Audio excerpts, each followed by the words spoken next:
کیا ہم کورونا سے خودکشی تو نہیں کر رہے یا دوسروں کو قتل کرنے کا موجب تو نہیں بن رہے؟ کیا کورونا سے بچنے کے لیے ماسک پہننا ضروری ہے؟ کیا صرف علامات والے مریض ہی اس کو پھیلانے کا سبب ہیں؟ کورونا کے پھیلاؤ کو روکنے کے لیے ہر انسان کا منہ اور ناک کو ماسک یا کپڑے سے ڈھانپ کر رکھنا شاید سب سے اہم احتیاط ہے، لیکن شاید اس پر زیادہ توجہ نہیں دی جا رہی، اور دوسرے بظاہر صحت مند نظر آنے والے کرونا وائرس کے حامل افراد جتنا بڑا خطرہ ہیں اس پر بھی خاطر خواہ توجہ نہیں دی جا رہی۔ آئیے دیکھتے ہیں ان چیزوں پر توجہ کیوں ضروری ہے۔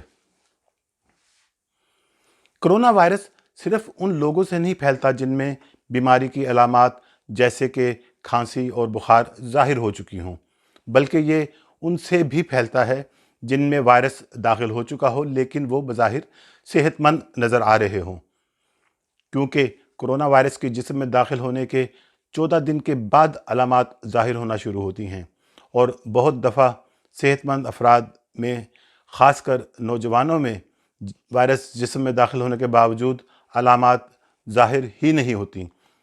اس طرح کے افراد وائرس کے پھیلاؤ میں سب سے زیادہ خطرناک ثابت ہو رہے ہیں۔ وائرس پھیلنے کی سب سے بڑی وجہ چھینک اور کھانسی کے ذرات کے ساتھ نکلنے والے وائرس ہیں، جو ہوا میں پھیلتے اور مختلف چیزوں پر گر کر بھی کئی دنوں تک زندہ رہتے ہیں۔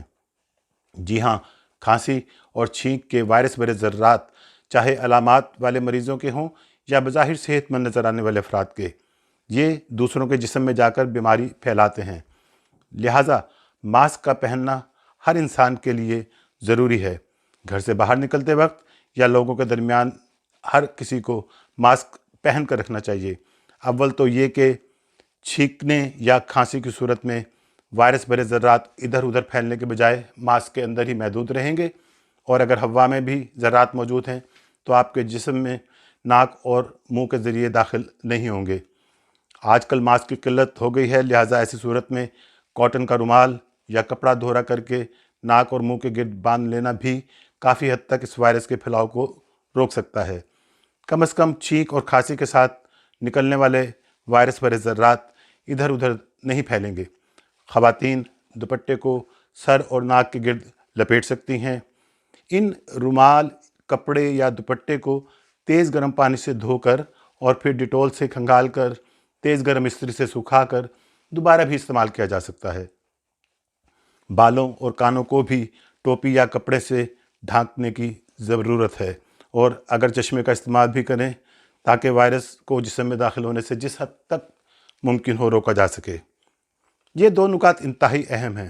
ہر شخص بشمول اپنے آپ کو کورونا کا کیریئر سمجھے اور کھانسی اور چھینک کے ذرات کو ہوا میں بکھیرنے سے روکے اور اپنے اندر داخل ہونے سے بھی روکے۔